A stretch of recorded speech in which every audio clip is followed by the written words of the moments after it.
Well, hello and welcome to Jim's Kitchen. The viewers have spoken, and you would like to learn more about Quaker Oats. Well, you know, I got myself this Quaker Oats cookbook, so I thought I would do an exciting recipe from it. I'm going to be making oatmeal creme brulee. In a bowl, I need 2 cups of quick oats. Or you can use 2 1/4 cups of old-fashioned oats. 1/3 cup of sugar.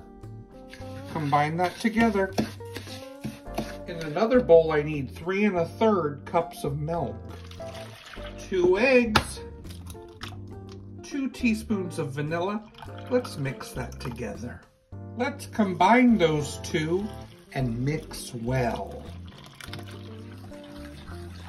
Pour that into a prepared 8x8.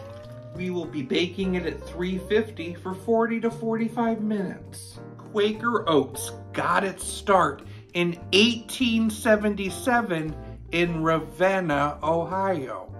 After a bunch of grain companies merged together, in 1901, the Quaker Oat Company came to be at their big production company in Akron, Ohio. I have very special memories as a kid going to Akron, Ohio to visit the mill, and they had a special mall there called Quaker Square. It was so unique with fun shops. They had a train that you could eat in. They had all this circus memorabilia all over the place.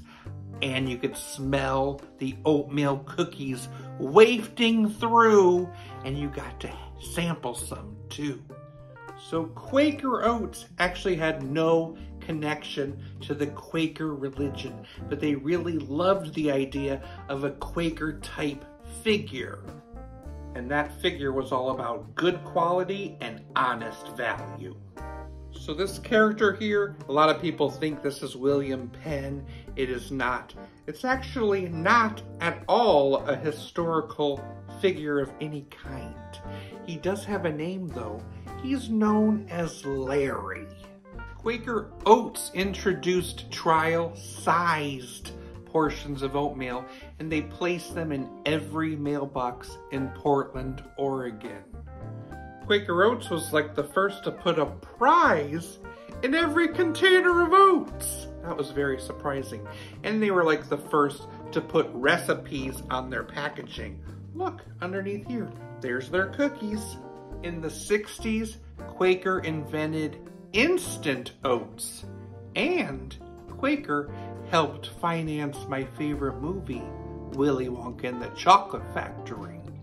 I'm gonna pour on some brown sugar and spread it on with the back of a spoon.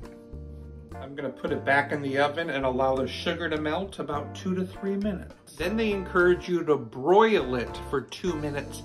I feel a little funny about broiling Pyrex, so I'll be using my torch on it.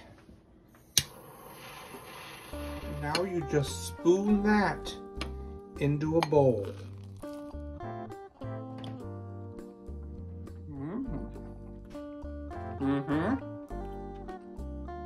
That's good. You gotta love your oats. I thought I had found a dinosaur skeleton. It turned out to be a fossil arm.